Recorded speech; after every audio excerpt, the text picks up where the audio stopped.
नमस्ते दोस्तों, मैं श्रेयस बढ़िया आप सबका मेरे YouTube चैनल पे बहुत बहुत स्वागत करता हूँ।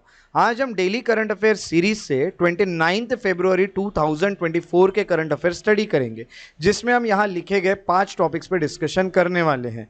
अगर आप इस वीडियो लेक्चर का PDF चाहते हैं तो अभी डिस्क्रिप्शन में जाइए। डिस्क्रिप्शन में इस वीडियो के नीचे वहाँ मैंने एक टेलीग्राम चैनल की लिंक रखी हुई है, उस टेलीग्राम चैनल को ज्वाइन कीजिए। वहाँ पे आपको डेली करंट अफेयर के PDF मिलते रहेंगे। आपको ये भी बता दूं कि आपको MCQs सॉल्व करना ज़रूरी है होता है जब भी आप प्रिपरेशन करते हो, इसीलिए मैं इस लेक्चर के एंड में MCQs भी डिस्कस करूंगा जो आज के टॉपिक से रिलेटेड रहेंगे।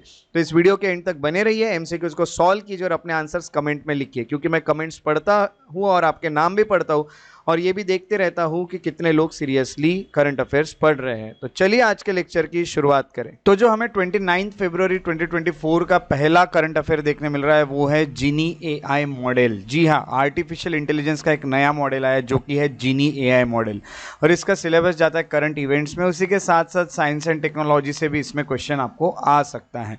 तो रिसेंटली क्या हुआ है, गूगल डीप माइंड ने इंट्रोड्यूस किया है जीनी, एक नया आर्टिफिशियल इंटेलिजेंस मॉडल है। जीनी जो है ये करंटली पब्लिक के लिए अवेलेबल नहीं है। अगर देखा गया तो ये एक रिसर्च मॉडल है अब तक के लिए, सिर्फ यानी रिसर्च करने के लिए इसका यूज़ किया जा रहा है। अब तक ये पब्लिक के लिए अवेलेबल नहीं हुआ है। तो अब सबसे पहले देख लेते हैं जीनी के बारे में कुछ चीज़ें। जैसे कि अगर फाउंडेशन की बात करें तो जीनी एक फाउंडेशनल वर्ल्ड मॉडल है, यानी हम देखेंगे तो जीनी जो होता है वो कुछ चीज़ों का फाउंडेशन कर सकता है, कुछ चीज़ें बना सकता है। इसको ट्रेंड किया गया है वीडियोज़ के द्वारा जो कि इंटरनेट पे है। अब यहाँ पे हम सबसे पहले ये देखते हैं कि ये बनाता क्या है। आपको इसके पहले इन्फॉर्मेशन दे दूँ कि आप कोई भी इमेज इसको दीजिए और वो इस इमेज को वीडियो गेम में कन्वर्ट करके दिखाएगा, तो इमेज को ये वीडियो गेम बना के दिखा सकता है। तो इसकी जनरेटिव कैपेबिलिटी क्या है, it can generate an endless variety of playable worlds, यानी वही है कि कोई भी एक्शन कंट्रोलेबल गेम्स यहाँ पे बनाए जा सकते हैं। इनको सिर्फ एक इमेजेस दिखा दो, फोटोग्राफ दिखा दो, या फिर आप कोई स्केच ड्रॉ कर दो और स्केच को वो वीडियो गेम में बदल के दिखाएगा। ट्रेनिंग की अगर बात करें तो ये फर्स्ट जनरेटिव इंटरैक्टिव एनवायरनमेंट जो होता है ये एक तरह से इसको दिया गया है, यानी वो नई नई चीज़ें जनरेट कर सकता है, इंटरैक्ट कर सकता है। इसको अगर ट्रेंड कर दिया गया है उस तरह से कि इन एन अनसुपरवाइज्ड मैनर, यानी हम वही है कि इसको कोई सुपरविजन में इसको काम नहीं करना है, इस तरह से इसको ट्रेन किया गया है कि भाई आप खुद से ही हर चीज़ बना सको, इस तरह की ट्रेनिंग इसको दी है।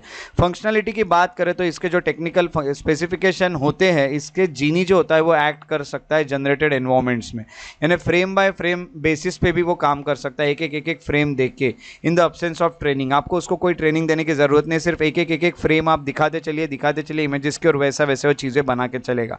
ना आपको लेबल दिखाने हैं, ना आपको ट्रेनिंग देनी है, ना ही आपको कुछ डोमेन स्पेसिफिक उसके रिक्वायरमेंट है, वो खुद से ही सब काम कर लेगा। डाइवर्सिटी की बात करें तो जीनी जो होता है वो एक तरह से हम कहेंगे कि जनरेट कर सकता है एक diverse set of interactive and controllable environment, यानी वही है कि इंटरैक्टिव हो गया या फिर कंट्रोलेबल जो भी गेम प्लेएबल गेम्स होते हैं ऐसे यहाँ पे बनाए जाते हैं। ऑल्दो इसको ट्रेंड किया गया ऑन सिर्फ वीडियो ओनली डेटा पे, यानी इसको बाकी कुछ भी नहीं दिया है, वीडियो ओनली डेटा यानी वीडियो से इसको ट्रेंड किया गया है, बट ये हर चीज़ अच्छे से बना सकता है। इसकी अगर इंटरैक्टिविटी की हम अगर बात करें तो इंटरैक्टिविटी यानी इट मेक्स प्लेएबल एनवायरनमेंट, है ना। तो यानी हम कहेंगे एक सिंगल इमेज प्रॉम्प्ट से भी ये एक गेम बना सकता है। और आपको ये बता दूं कि ऐसी इमेजेस जो इसने कभी देखी भी नहीं है उसके भी वो गेम्स बना सकता है। तो रियल वर्ल्ड फोटोग्राफ्स हो, आपके स्केचेस हो, या फिर लोग जो है उनके रिलेटेड भी यहाँ पे गेम बनाए जा सकते हैं। And allowing people to interact with their imagined world virtual worlds, यानी आपने एक उनको इमेज दिखा दी, उसमें वो फ्यूचर की चीज़ें बता के उसमें वो गेम की तरह बना देगा जीनी, और आप उसमें इंटरैक्ट भी कर पाओगे। ऐसी चीज़ यहाँ पे बन सकती है। तो ये जो रिवॉल्यूशनरी जनरेटिव AI है ये किसी को भी अलाउ करता है, एनीवन इंक्लूडिंग बच्चे हो गए यानी चिल्ड्रन हो गए, या फिर जो भी लोग हैं उन सबको, कि वो इस जनरेटेड वर्ल्ड का हिस्सा बन सकते हैं। और हम कहेंगे ह्यूमन डिज़ाइन एनवायरनमेंट जैसी ही चीज़ें आपको यहाँ पे देखने मिलेगी, यानी हम जैसे हमने ही बनाया ऐसा आपको पता चलेगा, जबकि वो जीनी ने बनाया जो कि एक आर्टिफिशियल इंटेलिजेंस है। उसके अलावा स्टैंडर्ड एस्पेक्ट जो है जीनी का वो है उसकी ability to learn and reproduce controls, है ना। तो वो खुद ही सीखेगा, खुद ही रिप्रोड्यूस करेगा चीज़ें, और जो भी गेम के अंदर के कैरेक्टर है वो भी वो बना देगा कोई भी वीडियोज से निकाल के, इंटरनेट के वीडियोज से निकाल के। तो ये हम कहेंगे काफ़ी नोटवर्दी है, बिकॉज इंटरनेट वीडियोज़ जो है उनमें कोई लेबल्स नहीं होते अबाउट द एक्शन, यानी क्या है क्या नहीं। तो वीडियो में जो भी वो देखेगा उसके अकॉर्डिंग वो खुद ही बना डालेगा जो भी चीज़ें हैं वो। Even which part of the image should be control, वो भी वो बताएगा कि ये इमेज में का कौन सा पार्ट आप कंट्रोल कर सकते हो, कौन सा कंट्रोल नहीं कर सकते हो। वीडियो में से कुछ चीज़ें लाके उसमें डालेगा। काफ़ी सारी चीज़ें जो है जीनी कर सकता है। तो जीनी आपको मैंने जैसे कि बताया, किसी भी इमेज को देख के, किसी भी स्केच को देख के एक वीडियो गेम बनाए जा सकते हैं।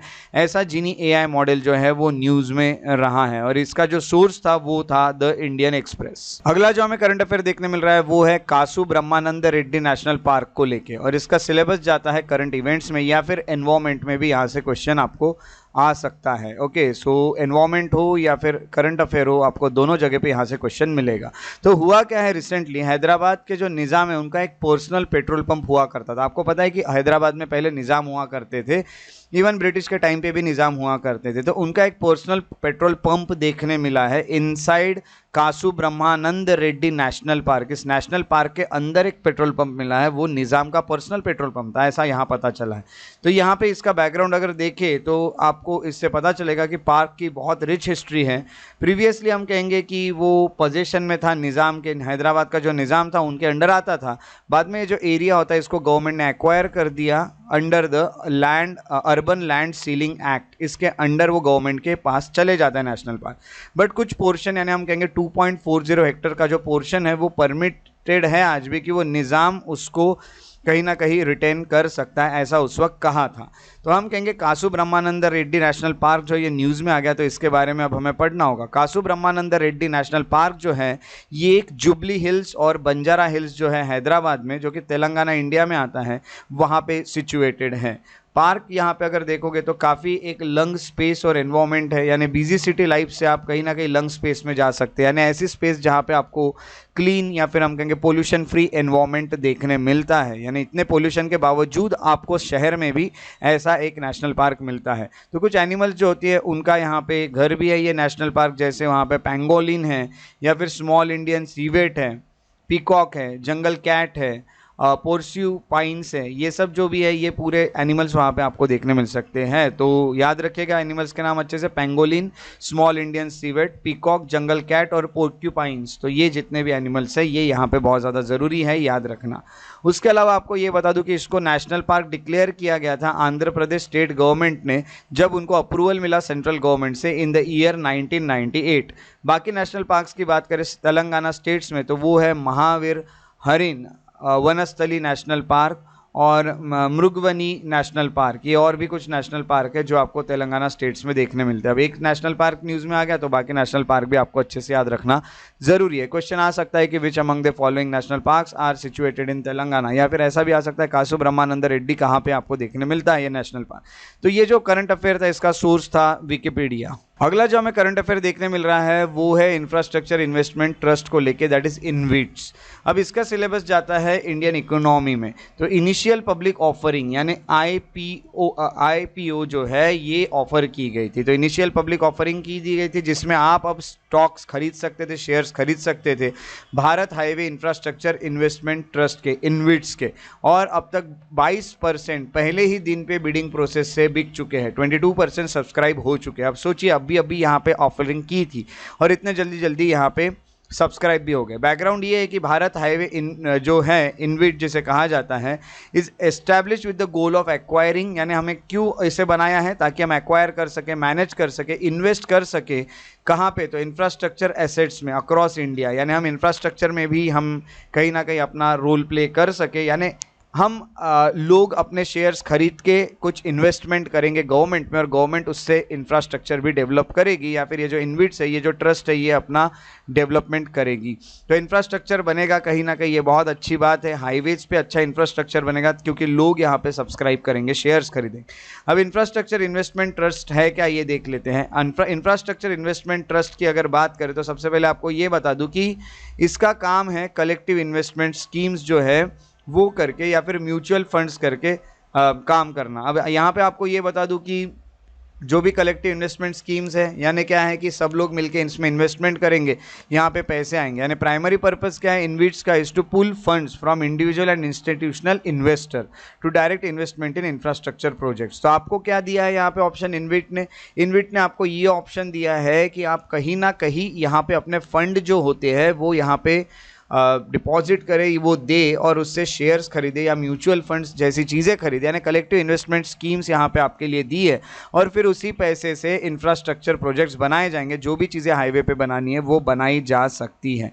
अब सबसे पहले आपको ये बता दूं कि और इसमें होता क्या है, तो सबसे पहले इन्वेस्टर जो होते हैं उनको कुछ इनकम भी मिलेगी, यानी जब प्रोजेक्ट्स बनाए जाएंगे तो प्रोजेक्ट से जो भी रिटर्न आएगा, जो भी पैसे मिलेंगे, उसमें से आपने जितने परसेंट शेयर्स खरीदे उतने परसेंट आपको भी प्रॉफिट में से दिया जाएगा। तो अब आपने शेयर्स तो खरीद लिए इनविट्स के चलते, अब आपको रिटर्न्स कैसे मिलेंगे? तो रिटर्न्स कहाँ से आएंगे? एक तो डिविडेंड करके रिटर्न्स आएंगे, इंटरेस्ट करके आएंगे, या फिर कैपिटल गेन करके आएंगे। डिविडेंड करके इंटरेस्ट कैसे आते हैं? तो डिविडेंड करके यानी कंपनी जब भी कोई प्रॉफिट कमाती है तो जितना परसेंट आपका शेयर है उतना परसेंट प्रॉफिट में से आपको देती है। दूसरा हम कहेंगे इंटरेस्ट, यानी वही है आपसे जो भी आपने उनको जो भी पैसे दिए वो आपको इंटरेस्ट के साथ वापस मिलेंगे। तीसरा है कैपिटल गेन्स। कैपिटल गेन्स यानी जब भी आप अपने शेयर्स या स्टॉक्स को बेचते हैं या फिर जब भी स्टॉक्स और शेयर्स बेचे जाते हैं तो उसके आगे जो रेट बढ़े उसमें भी आपको प्रॉफिट मिल सकता है। तो इस तरह से आप अपने रिटर्न कमा सकते हो। इंटरेस्ट इनकम जो है फ्रॉम डिपॉजिट आपको मिलेगी इन इंफ्रास्ट्रक्चर इन्वेस्टमेंट ट्रस्ट, इसमें आप डालोगे और जब आपने इसमें पैसे डाले तो उसमें आप टैक्सेस से एग्जेम्प्ट हो जाएगी आपकी वो इनकम जो आप यहाँ पे डालते रहोगे। बट यहाँ पे एक और चीज़ आपको नोट करना ज़रूरी है कि जो भी डिविडेंड्स और कैपिटल गेन्स होंगे जो भी रिसीव करेंगे ये टैक्सेबल रहेंगे, इस पर आपको टैक्स लगेंगे। यानी आपको जो भी प्रॉफिट में से पैसा दिया जा रहा है या फिर आपने अपने शेयर बेच के जो भी पैसे कमाए उसके ऊपर आपको टैक्स लगेगा। तो इनविट जो होता है वो ऑफर करता है इन्वेस्टर को कि वो पार्शियल ओनरशिप ले सके, यानी अगर मैंने 10% वहाँ के शेयर्स खरीदे तो मैं 10% ओनर बन जाऊँगा इंफ्रास्ट्रक्चर प्रोजेक्ट्स का। तो ये काफ़ी अच्छी बात है कि यहाँ पे आप पार्शियल ओनरशिप भी आपको प्रोवाइड की जाएगी। इनविट जो होता है वो उसको रेगुलेट करता है security and exchange board of India, SEBI, यानी इसके रूल्स और रेगुलेशंस जो बनाता है वो होता है सेबी। और इंफ्रास्ट्रक्चर इन्वेस्टमेंट ट्रस्ट जो है इनविट्स, ये कहीं ना कहीं एक बोरोवर की तरह काम कर रहा है, यानी ये कहीं ना कहीं आपसे पैसे बोरो करने का काम कर रहा है under securitisation and reconstruction of financial assets and enforcement of security interest act 2002। तो securitisation and reconstruction of financial assets enforcement of security interest act 2002, ये एक्ट का नाम अच्छे से याद रखिएगा। काफ़ी वैसे बड़ा एक्ट का नाम है बट याद रखना ज़रूरी है। तो यहाँ पे जो भी रिकॉग्निशन है वो अलाउ करता है इन्वेस्टर्स को कि वो फंड रेज कर सकता है, यानी कोई भी इन्वेस्टर से वो फंड मंगा सकता है, वो कहीं ना कहीं ये बोल सकता है कि भाई हमारे यहाँ पे इन्वेस्ट करो, तो वो बोरोवर करके उसको देखा जा रहा है तो वो आपसे पैसे उधार ले सकता है। तो एक्ट ये भी प्रोवाइड करता है कि कुछ लीगल फ्रेमवर्क है जो भी आप लेंगे उसके चलते, यानी जो भी आपके पास पैसे आ रहे हैं उसमें ट्रांसपेरेंसी बनी रहेगी और इन्वेस्टर का प्रोटेक्शन रहेगा, आपको डुबाया नहीं जाएगा, ये गारंटी खुद इस एक्ट के द्वारा ली जाएगी। ये सब चीज़ें आपको देखने मिलती है। उसी के साथ साथ आपको ये बता दूं कि कोई भी इंफ्रास्ट्रक्चर डेवलपमेंट कंपनी जो होती है वो भी स्पॉन्सर कर सकती है इनविट को, टू फॉर्म एन इनविट, वो भी बना सकती है इनविट, और वो भी कहीं ना कहीं हाईवे इंफ्रास्ट्रक्चर के ऊपर या किसी भी इंफ्रास्ट्रक्चर के ऊपर काम कर सकती है। तो यहाँ पे स्पॉन्सर जो होंगे वो भी एक ट्रस्ट बनाएंगे। फॉर एग्जांपल एक एबीसी नाम की कंपनी है, वो भी इसमें स्पॉन्सर करना चाहती है जो भी इंफ्रास्ट्रक्चर है उसमें, तो वो भी इनविट्स बना सकती हैं। तो जब ये इनविट्स बनाएगी तो इनविट क्या होगा, तो इसके पास भी ऐसा मॉडल आ जाएगा कि भाई यहाँ पे भी आप इन्वेस्ट कर पाओगे और ये भी इंफ्रास्ट्रक्चर एसेट को होल्ड करेगी, यानी आगे जाके इसको भी उसमें फ़ायदे होते रहेंगे। तो यही है कि जो ट्रस्ट होता है ये मैनेज करने के लिए काफ़ी प्रोफेशनल्स रखे हैं, काफ़ी इन्वेस्टर्स जो भी है ऑफ प्रोजेक्ट मैनेजमेंट रिस्पॉन्सिबिलिटीज़, ये सब हम कहेंगे रिलीव किए गए हैं इन्वेस्टर्स को हर चीज़ की तरफ ध्यान देने की ज़रूरत नहीं है प्रोजेक्ट मैनेजमेंट रिस्पॉन्सिबिलिटी की तरफ, उसके लिए अलग से प्रोफेशनल्स रखे हुए। तो आपको टेंशन लेने की ज़रूरत नहीं, अगर आप इन्वेस्टर हो तो आप रिलीव हो चुके हो यहाँ पे मैनेजमेंट रिस्पॉन्सिबिलिटी से, आपको कोई भी चीज़ मैनेज नहीं करनी है। तो काफ़ी एक अच्छा ऑप्शन आपके सामने दिख रहा है जिसमें आप इन्वेस्ट कर सकते हो। तो इंफ्रास्ट्रक्चर इन्वेस्टमेंट ट्रस्ट इनविट्स आप के लिए न्यूज़ में था और न्यूज़ में ये जो हमें मिला है वो मिला है लीवमिंट में, जो कि इसका सोर्स था। अब अगला हमें जो करंट अफेयर देखने मिल रहा है वो है G33 को लेके, और इसका करंट अफेयर का सिलेबस जाता है GS3 में। अभी एक 13th मिनिस्ट्रियल कॉन्फ्रेंस हुआ, यानी मीटिंग हुई वर्ल्ड ट्रेड ऑर्गेनाइजेशन की, और उसमें मेजॉरिटी जो कंट्रीज थी G33 ग्रुप की, जो 33 कंट्रीज का ग्रुप है उसमें के मेजॉरिटी ऑफ कंट्री ने ये कहा है कि हमें पब्लिक सोल्यूशन होना, किस चीज़ पे, तो पब्लिक स्टॉक होल्डिंग्स पे। पब्लिक स्टॉक होल्डिंग्स पे हमें एक तरह से परमानेंट सोल्यूशन होना, क्योंकि हमें फूड सिक्योरिटी के बारे में सोचना होगा देश के। फूड सिक्योरिटी यानी क्या है कि हर व्यक्ति को खाना मिल सके इस देश में, फूड सिक्योरिटी उसे कहते हैं। यानी जब भी कोई स्कैरसिटी हो या जब भी कोई कमी पड़े खाने की, उस वक्त सबके लिए खाना अवेलेबल होना चाहिए। तो लोगों के लिए ये पब्लिक स्टॉक होल्डिंग्स होती है। पब्लिक स्टॉक होल्डिंग क्या होती है? तो गवर्नमेंट इसे यूज करती है, यानी गवर्नमेंट परचेस करके रखती है कुछ फूड, या फिर स्टॉक करके रखती है, कुछ जमा करके रखती है, या फिर डिस्ट्रीब्यूट करती है वो लोगों को जिनको जरूरत है, उसको पब्लिक स्टॉक होल्डिंग हम कहते हैं। तो फूड सिक्योरिटी के इसके लिए बहुत ज़्यादा ज़रूरी है। तो ये जो स्टेटमेंट होता है यहाँ पे बहुत बड़ा रोल बताया पब्लिक स्टॉक होल्डिंग का, जिससे फूड और लाइवलीहुड सिक्योरिटी मिल सकती है लोगों को। तो कहीं ना कहीं रूरल डेवलपमेंट भी हमें करना होगा, और low income resource poor producer जो है डेवलपिंग कंट्रीज़ में, उनको भी हमें कहीं ना कहीं हेल्प करना होगा। ऐसी बातें यहाँ कही है, क्योंकि काफ़ी सारे देश ऐसे हैं जहाँ पे लोगों को आज भी खाने के लिए खाना नहीं मिलता। फूड सिक्योरिटी के बहुत ज़्यादा इश्यूज़ है। वैसे वक्त गवर्नमेंट के पास कुछ स्टॉक में खाना होना चाहिए जो लोगों को वो प्रोवाइड करेगी। तो यही है कि हम डेवलपिंग कंट्रीज़ कहिए या फिर जो बहुत ही ज़्यादा लीस्ट डेवलप कंट्री है, उससे भी नीचे की कंट्रीज है जो बिल्कुल डेवलप नहीं है, या फिर ऐसी कंट्री जो कि फूड इंपोर्टिंग डेवलपिंग कंट्री है, यानी उसके यहाँ पे खाना ही नहीं है, या ना कोई अनाज है, ना खेती अच्छी, ना एग्रीकल्चर अच्छा है, तो वो हमेशा इंपोर्ट कराती है, खाना बाहर से मंगाती है। तो ऐसे के लिए हमें पब्लिक स्टॉक होल्डिंग पे बहुत बड़ा ध्यान देना पड़ेगा ऐसे देशों के। यही यहाँ पे मीटिंग में कहा है G33 के ज़्यादातर देशों ने। अब G33 न्यूज़ में आ गया, तो अब हम देखते हैं ये G33 है क्या। G33 एक कोएलिशन है डेवलपिंग नेशंस का। इसमें सब डेवलपिंग नेशन है, डेवलप कंट्रीज नहीं है, उनका ये कोएलिशन है, ये ग्रुप है, वर्ल्ड ट्रेड ऑर्गेनाइजेशन के अंडर ये कहीं ना कहीं काम करता है। इसको बनाया गया था 2003 में, कि पहले ही समझ जाइए जब कैनकन मिनिस्ट्रियल कॉन्फ्रेंस हुआ था ना, उस टाइम पे इसे बनाया गया था। इंडिया जो है इसका डोमिनेंट मेंबर है इस ग्रुप का, और इंडिया G33 का मेंबर है जब से ये आया है तब से। ग्रुप जो होता है वो कोऑर्डिनेट करता है। जब भी दोहा राउंड हुआ था, दोहा कैनकन करके एक जगह है, वहाँ मिनिस्ट्रियल कॉन्फ्रेंस हुआ, वहाँ ये बनाया गया। उसके बाद दोहा में कॉन्फ्रेंस हुआ, यानी वर्ल्ड ट्रेड ऑर्गेनाइजेशन की एक और मीटिंग यहाँ ली गई, वहाँ कुछ नेगोशिएशंस हुए रिगार्ड टू एग्रीकल्चर, यहाँ पे बातें हुई खेती और ये सबको लेके। तो ये जो ग्रुप थे उसमें इंडिया, चाइना, इंडोनेशिया जैसे कुछ नेशंस ने पार्टिसिपेट किया था। 47 नेशंस आए थे। तो यही कहा गया कि मार्केट ओपनिंग फॉर एग्रीकल्चर जो भी है, यानी देखिए कि एग्रीकल्चर को लेके जो मार्केट है उसमें काफ़ी फ्लेक्सिबिलिटी होनी चाहिए, यानी रेट्स जो होते हैं वो डिसाइड करने का एक तरह से एक हमको अधिकार होना चाहिए, फ्रीडम होना चाहिए, और स्पेशल प्रोडक्ट जो होते हैं उसके ऊपर हमने फोकस करना चाहिए, जिससे हम अपने आप को डेवलप कर सकें। ऐसे स्पेशल प्रोडक्ट भी मार्केट में रहने चाहिए। तो प्राइमरी पर्पस क्या है G33 का? प्राइमरी पर्पस एक ही है कि हमें डेवलपिंग कंट्रीज़ के जो इंटरेस्ट होते हैं उन्हें सिक्योर करना है, उन्हें कहीं ना कहीं डेवलप होने का मौका देना है। WTO के चलते निगोशिएशन जो हुए थे उसके चलते, उसी के चलते हम आपको ये बता दें कि एग्रीकल्चर अब डेवलपिंग है, यानी वहाँ पे एग्रीकल्चर काफ़ी चल रहा है, तो उनका एग्रीकल्चर डेवलप कराना पड़ेगा, तभी उनका डेवलपमेंट होगा। ये सब बातें भी हमें पता चलती हैं। अब हम देखते हैं कि ये जो ग्रुप होता है किन चीज़ों पे फोकस रहता है। सबसे पहले मैंने जैसे आपको बताया, ग्रुप फोकस रहता है स्पेशल प्रोडक्ट्स पे, यानी यहाँ ये कह दिया गया है कि जो भी स्पेशल प्रोडक्ट्स है आपके यहाँ के, यानी जो भी अच्छे आपको कहीं ना कहीं आपके देश को डेवलप कर सकते हैं, ऐसे जो प्रोडक्ट्स है वो मार्केट में आने चाहिए। तो यहाँ कहीं ना कहीं मार्केट ओपनिंग होनी चाहिए एग्रीकल्चर प्रोडक्ट्स की, जो आपके डेवलपमेंट के लिए बहुत ज़्यादा ज़रूरी है, यानी स्पेशल प्रोडक्ट्स जो आपके यहाँ के हैं वो मार्केट में आने चाहिए। दूसरा है पब्लिक स्टॉक होल्डिंग पे, ये बहुत ज़्यादा फोकस रहता है। जैसे मैंने आपको बताया कि स्टार्टिंग में जो बताया वही चीज़ें यहाँ पे लिखी रहेगी, जैसे कि पब्लिक स्टॉक होल्डिंग्स होनी चाहिए, लोगों के लिए कहीं ना कहीं खाना और ये सब फूड जो है वो स्टॉक में रखना चाहिए, जिससे पब्लिक स्टॉक होल्डिंग्स के चलते देश में फूड सिक्योरिटी बनी रहेगी। जब भी खाने की कमी पड़ेगी तो लोगों को खाना प्रोवाइड किया जाएगा, और फूड सिक्योरिटी के साथ साथ उनकी लाइवलीहुड सिक्योरिटी भी हो जाएगी। यानी देखो, कमाई जो है वो होगी तब तक जब तक एग्रीकल्चर अच्छा आएगा, बट नहीं आ रहा है तो क्या, वो कहाँ से लाएंगे, कहाँ से खाएंगे? तो ये सब चीज़ें भी उनको प्रोवाइड की जाएगी, और इसी के चलते रूरल डेवलपमेंट होगा, गांव का अच्छा डेवलपमेंट होगा, और लो इनकम और resource poor producers developing countries जो है उनका भी डेवलपमेंट होगा। ये सब तो मैं आपको स्टार्टिंग में ही बता चुका हूँ।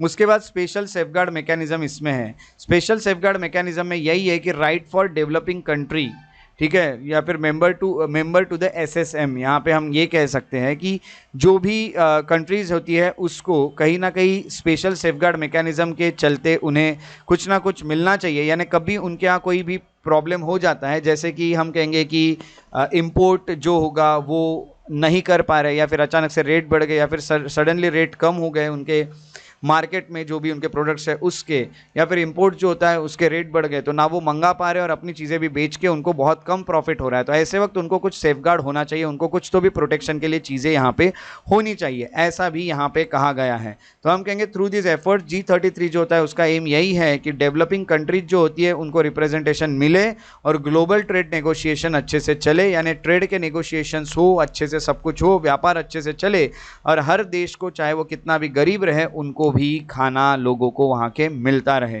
तो इस तरह से ये G33 ये न्यूज़ में रहा और इसका सिलेबस जाता है GS3 में, आप कह सकते हैं इकोनॉमिक्स में। तो इसका जो सोर्स था वो था इकोनॉमिक टाइम्स। अगला जो हमें करंट अफेयर देखने मिल रहा है वो है सीवीड को लेके, और सीवीड को लेके जो है वो सिलेबस जाता है एनवायरमेंट में। जैसे कि आपको सीवीड क्या है ये अभी पता ही चलेगा, बट आपको ये बता दूं कि ये कहीं ना कहीं एक अलगे का टाइप है। ये जो सीवीड होता है जो आपको पानी में देखने मिलता है, रेड ग्रीन या ब्राउन कलर का होता है, पानी के ऊपर ऊपर या फिर आपको पानी में देखने मिलेगा। तो रिसेंटली नेशनल कॉन्फ्रेंस हुआ on promotion of seaweed cultivation, यानी सीवीड का कल्टीवेशन किया जाए इसके लिए एक नेशनल कॉन्फ्रेंस लिया था जो कि कोटेश्वर कोरी क्रिक करके जो जगह है वहाँ कच्छ गुजरात यहाँ पे वो हुआ था। तो कच्छ आपको पता है गुजरात में आता है और कच्छ में ही जगह है कोटेश्वर, वहाँ पे एक कॉन्फ्रेंस लिया गया था। तो ये पहला नेशनल कॉन्फ्रेंस था जिसमें पूरे देश ने कहीं ना कहीं जो भी देश के लीडर्स हैं उन्होंने पार्टिसिपेट किया और सीवीड कल्टीवेशन की यहाँ पे बात हुई थी। तो ये कहीं ना कहीं ऑल्टरनेट है employment generation of seaweed products को लेके, यानी हम कहेंगे कि अगर हम कहीं ना कहीं सीवीड का प्रोडक्शन करेंगे तो एम्प्लॉयमेंट जनरेट भी होगा, क्योंकि उसमें भी काफ़ी लोगों की ज़रूरत पड़ेगी काम करने के लिए। तो इससे मरीन प्रोडक्शन भी अच्छा होगा और आपको ये बता दूं कि फ़िश फार्मर इनकम भी यहाँ पे बढ़ सकती है। तो हम यही कहेंगे कि ट्रेडिशनल फिशिंग के चलते या फिर जो भी ट्रेडिशनल फिशिंग पे लोग अभी डिपेंड है वो सब के जगह उनको एक ऑल्टरनेट एम्प्लॉयमेंट मिल जाएगा, वो सीवीड के फील्ड में होगा। तो ये सब चीज़ें यहाँ पे आपको पता चलती है। तो अब ये देख लेते हैं कि ये सीवीड है क्या। What are seaweeds? जो सीवीड्स होते हैं ये एक मैक्रोस्कोपिक मल्टी सेल्यूलर, यानी एक से ज़्यादा सेल होने वाले, एकदम से ना दिखने वाले माइक्रोस्कोपिक मरीन एल्गी होते हैं। तो ये एक एल्गी होते हैं और इसमें अलग अलग कलर्स भी होते हैं। यहाँ कलर्स का स्पेलिंग थोड़ा गलत हो गया है, कलर्स का स्पेलिंग COLOR या फिर COLOUR भी आप कह सकते हैं। तो दो तरह की इंग्लिश है, आपको पता है US और UK की, तो आप अपने अकॉर्डिंग सब लोग अपने स्पेलिंग लिखते हैं। तो इसमें रेड कलर हो सकता है, ग्रीन कलर हो सकता है या ब्राउन कलर भी हो सकता है। आपको ये बता दूं कि इनको medical food for 21st century ऐसा भी कहा गया है, क्योंकि सीवीड के काफ़ी सारे हम कहेंगे कि फ़ायदे हैं। और आपको ये बता दूं कि सीवीड जो होता है वो मोस्टली इंटरटाइडल रीजन में मिलता है, जहाँ पे कहीं ना कहीं टाइड्स आती है, लहरें आती है, ऐसे रीजन में आपको देखने मिलता है। जो शैलो भी हो सकता है, शैलो होता है, डीप वाटर भी होता है, वहाँ भी मिलता है। शैलो वाटर में भी मिलता है जिसकी गहराई कम है, ऐसे भी पानी में मिलता है जिसकी गहराई ज़्यादा है, समुंदर में आपको ये देखने मिलता है।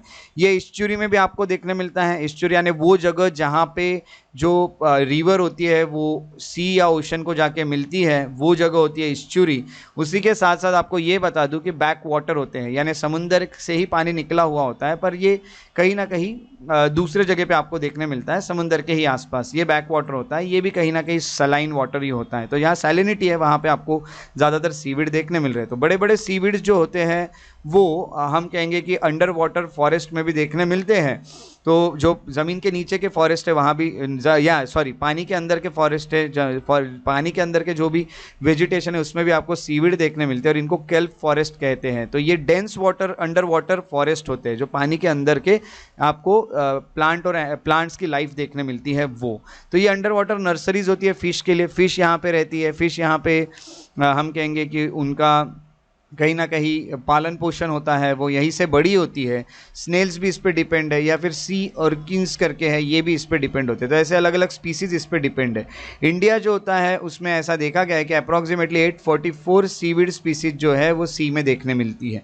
और ऐसे स्पीसीज में होती है गैलिडिएला एक्रोजा, उसके अलावा ग्रेशिलारिया SPP, सैरगसम SPP, उसके अलावा टर्बिनारिया SPP, सिस्टोसाइरा ट्रिनोडिस करके है। ये सब स्पीसीज आपको देखने मिलते हैं। ये कल्टीवेट किए जाते हैं अलग अलग सीवीड के, और यहाँ से प्रोडक्शन होता है एल्गर का, एल्गिनेट्स का, लिक्विड सीवीड फर्टिलाइजर्स का। तो ये सभी कहीं ना कहीं अच्छा न्यूट्रिएंट देते हैं, वहाँ पे अच्छा प्रोडक्शन हो सकता है। तो जो भी सीवीड के रिसोर्सेस है वो आपको तमिलनाडु, गुजरात कोस्ट में देखने मिलते हैं। उसी के साथ साथ लक्षद्वीप, अंडमान निकोबार में भी देखने मिलते हैं। जो सीवीड बेड्स है, जो भी सीवीड के बेड्स यानी सीवीड जो बने हुए हैं, वो आपको मुंबई, रत्नागिरी, गोवा, कारवार, वर्कला, विंजिंजम या फिर पुलिकट में भी देखने मिलते हैं तमिलनाडु में, आंध्र प्रदेश में, और चिलिका लेक जो है ओडिशा में, वहाँ देखने मिलते हैं। तो काफ़ी सारे सीवीड्स आपको देखने मिलेंगे। तो सीवीड्स बहुत ज़्यादा ज़रूरी है। अब देखते हैं सीवीड्स इतने ज़रूरी क्या है, सीवीड्स के फ़ायदे क्या हैं। सीवीड सबसे पहले तो हम कहेंगे कि जो भी एक्सेस न्यूट्रिएंट्स आ रहे हैं पानी में, उसको एब्जॉर्ब कर लेते हैं। अब ज़्यादा न्यूट्रिएंट्स आने से आपको पता है पानी के ऊपर एक ग्रीन कलर की लेयर बनने लगती है, जिसको एल्गल ब्लूम कहते हैं। अब ये ग्रीन कलर की जब लेयर बनने लगती है पानी के ऊपर, वो एक्सेस न्यूट्रिएंट्स के कारण बनती है, क्योंकि काफ़ी सारे न्यूट्रिएंट्स पानी में चले गए हैं और वहाँ पे एल्गी ने ग्रो कर लिया। उस कारण अंदर की जो एनिमल की अंदर की जो मरीन लाइफ है वो कहीं ना कहीं सफोकेट हो रही है, क्योंकि वहाँ तक सनलाइट नहीं पहुँच रहा है और वहाँ पे काफ़ी सारे प्लांट्स और एनिमल्स की डेथ होने लगती है। तो कहीं ना कहीं ये एक्सेस न्यूट्रिएंट जो आ रहे हैं वो उन तक पहुँच जाते हैं, और पहुँचने के कारण हम कहेंगे कि वो सीवीड जो है पानी के अंदर वो ग्रो कर लेती है और एनिमल्स जो होते हैं वो बच जाते हैं, क्योंकि ऊपर एल्गल ब्लूम नहीं होती, पानी के ऊपर लेयर नहीं बनती है। ये यहाँ आपको देखने मिलता है।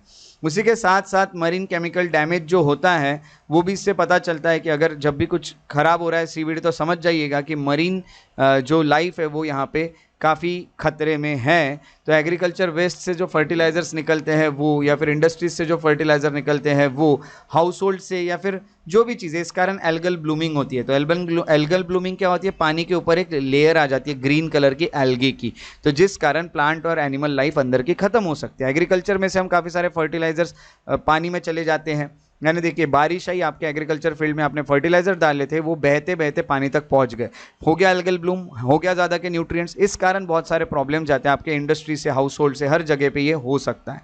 उसी के साथ साथ इकोसिस्टम बैलेंस यहाँ पे करने में काफ़ी बड़ा रोल होता है सीवीड का। सीवीड जो होता है एक न्यूट्रिशनल पावर हाउस है, जिसमें आपको काफ़ी अच्छे न्यूट्रिएंट्स मिल जाते हैं। जो भी सी वाटर में रहने वाले जो भी एनिमल्स है उन सबको विटामिन्स, मिनरल्स, डाइटरी फाइबर भी मिल जाते हैं, और अलग अलग फूड प्रोडक्ट्स में भी उसको यूज़ किया जा सकता है, जैसे सुशी हो गए, सलाड्स हो गए, उससे तो स्नैक्स हो गए या फिर थिकनर्स हो गए, ये सब में उसे यूज़ करता है। और काफ़ी सारे सीवीड जो होते हैं उसमें एंटी इन्फ्लेमेटरी और एंटी माइक्रोबियल एजेंट्स भी होते हैं, जो आपके पेन किलर करके भी काम कर सकते हैं। तो आयोडीन का भी बहुत अच्छा एक सोर्स है सीवीड जो है वो, और सीवीड के जो एक्सट्रैक्ट्स होते हैं उसको हम यूज़ कर सकते हैं काफ़ी सारे प्रोडक्ट्स में, जैसे कॉस्मेटिक्स में यूज़ होता है, फार्मास्यूटिकल्स में यूज़ होता है, यानी हम कहेंगे कि फार्मास्यूटिकल्स यानी जो भी मेडिसिनल प्लांट्स और एनिमल्स है उसमें, बायोप्लास्टिक्स में यूज़ होता है, और कहीं ना कहीं काफ़ी अच्छे आपको ऑप्शंस प्रोवाइड करता है कि आप एनवायरनमेंट के साथ रह के भी चीज़ों पे काम कर सके। सीवीड जो होता है वो एब्जॉर्ब कर लेता है कार्बन डाइऑक्साइड को एटमॉस्फेयर से, क्योंकि वो ग्रो होता है। आपको पता है प्लांट जो होते हैं वो कार्बन डाइऑक्साइड को एब्जॉर्ब करते हैं, और इन प्रेजेंस ऑफ सनलाइट वो अपने आप को ग्रो करते हैं। तो सीवीड भी वैसा ही करता है। तो जो हम एक्स्ट्रा का कार्बन डाइऑक्साइड एमिशन कर रहे हैं एयर में, वो इसको एब्जॉर्ब कर लेता है। तो ये कहेंगे कि ये क्लाइमेट चेंज के अगेंस्ट भी फाइट करने के लिए काफ़ी अच्छा एक टूल है। और स्टडीज़ ये बता रही है कि अगर आप कल्टीवेट करते हो सीवीड को, तो आप काफ़ी टाइम तक कार्बन जो है उसका सिंक करके रख सकते हो। कार्बन जो होता है उसको कहीं ना कहीं एक तरह से हम उससे बच सकते हैं, एनवायरनमेंट को बचा सकते हैं। सीवीड फार्मिंग से इनकम भी प्रोवाइड होती है, उसके अलावा एम्पावर होते हैं जो भी कोस्टल कम्युनिटीज़ होती है, उनको भी काफ़ी सारी यहाँ पे हम कहेंगे कि एक सपोर्ट मिल जाता है, क्योंकि वहाँ पे कमर्शियली हर चीज़ में काम चल रहा है। पर्टिकुलरली वुमेन हो गई, स्मॉल स्केल फार्मर्स हो गए, इनको काफ़ी अच्छा एम्प्लॉयमेंट मिल जाता है, और मिनिमल इन्वेस्टमेंट के चलते आप अच्छे रिटर्न्स भी यहाँ से ला सकते हो, क्योंकि सीवीड के देखिए आपने कि कितने सारे यूजेस हैं। सीवीड को यूटिलाइज किया जाता है काफ़ी अलग अलग पर्पजेस के लिए, जैसे कि लैक्सेटिव्स के लिए, फार्मास्यूटिकल कैप्सूल्स बनाने के लिए, ग्वाइटर ट्रीटमेंट के लिए, कैंसर थेरेपी में, बोन रिप्लेसमेंट में, कार्डियोवैस्कुलर सर्जरीज में भी इसका यूज़ होता है। तो गवर्नमेंट भी इसके लिए काम कर रही है। गवर्नमेंट को जो इनिशिएटिव्स है उसमें पहला आता है सीवीड मिशन। सीवीड मिशन में सीवीड फार्मिंग को कमर्शियलाइज किया जा रहा है, और इसमें वैल्यू एडिशन किए जा रहे हैं कि लोगों को काफ़ी यहाँ पे मोटिवेट किया जाएगा कि आप सीवीड के प्रोडक्शन, सीवीड का कहीं ना कहीं फार्मिंग कीजिए, और इंक्रीज़ करना हमें कल्टीवेशन 7,500 किलोमीटर कोस्ट लाइन पे हम ये काम करेंगे। Indian council for agriculture research ICAR जो होता है, central marine fisheries research institute CMFRI, इन्होंने काफ़ी सारे यहाँ पे कुछ ना कुछ हम कहेंगे कि इनिशिएटिव्स उठाए हैं, स्टेप्स उठाई है, जिससे हम सीवीड को डेवलप कर सके। तो कैडेलमिन टीएम इमुलनेगिन एक्सट्रैक्ट भी यहाँ पे निकाले जा रहे हैं, और कैडेलमिन टीएम यहाँ पे हम कहेंगे एंटी हाइपर कोलेस्ट्रोलेमिक एक्सट्रैक्ट भी यहाँ पे निकाले जा रहे हैं। तो ये जितने भी प्रोडक्ट्स निकाले जा रहे हैं ये कहीं ना कहीं दवाइयों में यूज़ हो सकते हैं, या फिर मैं आपको ये बता दूं कि ग्रीन टेक्नोलॉजी के साथ यहाँ डेवलप किए जाएंगे, और इससे एंटीवायरल इम्यूनिटी भी बढ़ाई जा सकती है। कोलेस्ट्रॉल जो होता है उसको भी हम कम कर सकते हैं, या फिर जो इम्बैलेंस हुआ है कोलेस्ट्रॉल को उसको भी कम किया जा सकता है। तो कोलेस्ट्रॉल को भी कम करने में इसका यूज़ हो सकता है सीवीड का। उसी के अलावा काफ़ी अलग अलग पर्पज़ है जिसके लिए सीवीड को हम यूज़ कर सकते हैं।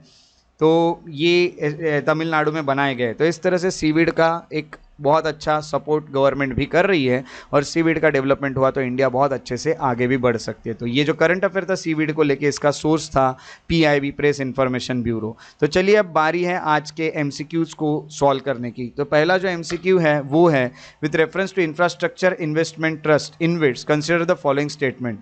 InvITs aim to pull funds from individual and institutional investors for direct investment and in infrastructure projects. Second is the return from InvITs come in the form of dividend, interest and capital gains. Third is interest income from deposit in InvITs is exempted from tax. InvITs are regulated by Reserve Bank of India. How many of the above options are correct? आपको comment section में सही option जो आपको लग रहा है वो लिखना है। तो पहला है only 1, second is only 2, third is only 3 and fourth is all 4। Second question की ओर बढ़ते हैं। सेकेंड क्वेश्चन है कि G33 को लेके आपको चीज़ों के आंसर करने हैं। G33 is the coalition of developing countries with in world trade organisation. Second option is it was established prior to 2003 Cancun ministerial conference. Third is India was a part of G33 since its inception. सही option choose कर, इसमें से कौन से statement correct नहीं है आपको ये बताना है। ओनली 1, ओनली 2, ऑल 3 या फिर नन। उसके बाद तीसरा क्वेश्चन जो आपको देखने मिल रहा है वो है जीनी एआई मॉडल को लेके जो रिसेंटली न्यूज़ में रहा है, उसको किसने डेवलप किया है ऐसा आपको बताना है। फर्स्ट है Meta, second is Google, third is Microsoft and fourth is Apple. अब आपको कल के करंट अफेयर्स में जो मैंने क्वेश्चन पूछे थे उसके आंसर बता दूं। फर्स्ट का आंसर था डी और सेकंड का आंसर था बी। अगर आपको मेरे वीडियोस पसंद आते तो उन्हें लाइक जरूर करें, शेयर करें और मेरे यूट्यूब चैनल को सब्सक्राइब करके बेल आइकॉन को प्रेस करना ना भूलें ताकि आने वाले वीडियोस के नोटिफिकेशन आपको रेगुलरली मिलते रहे। अगर आप और अपडेट्स चाहते हैं तो आप फेसबुक पेजेस जो है मेरे उनको भी फॉलो और लाइक कर सकते हैं। श्रेयस बढ़िया इंटरप्रिटेशन। अगर आप मुझसे कोई भी क्वेश्चन पूछना चाहते हैं, कोई भी डाउट पूछना चाहते हैं तो आप मुझे डायरेक्ट मैसेज के थ्रू इंस्टाग्राम पे भी पूछ सकते हैं। मुझे फॉलो कीजिए श्रेयस बढ़िया द पीस लवर पर, आपको आपके सवालों के जवाब भी मिलते रहेंगे। उसी के साथ साथ अगर आप मुझे मेल करना चाहें तो shreyasbadi@gmail.com पे आप मुझे मेल भी कर सकते हैं। और अगर आप और भी इंफॉर्मेटिव वीडियो चाहते हैं तो आप मेरे एकेडमी श्रेयस IAS एकेडमी के जो अकाउंट है इंस्टाग्राम पे और फेसबुक पे वहाँ भी उसे फॉलो करके मुझे सपोर्ट दिखा सकते हैं। मेरे साथ इस वीडियो में बने रहने के लिए बहुत बहुत शुक्रिया। Thank you so much for being here. Take care and have a very good day.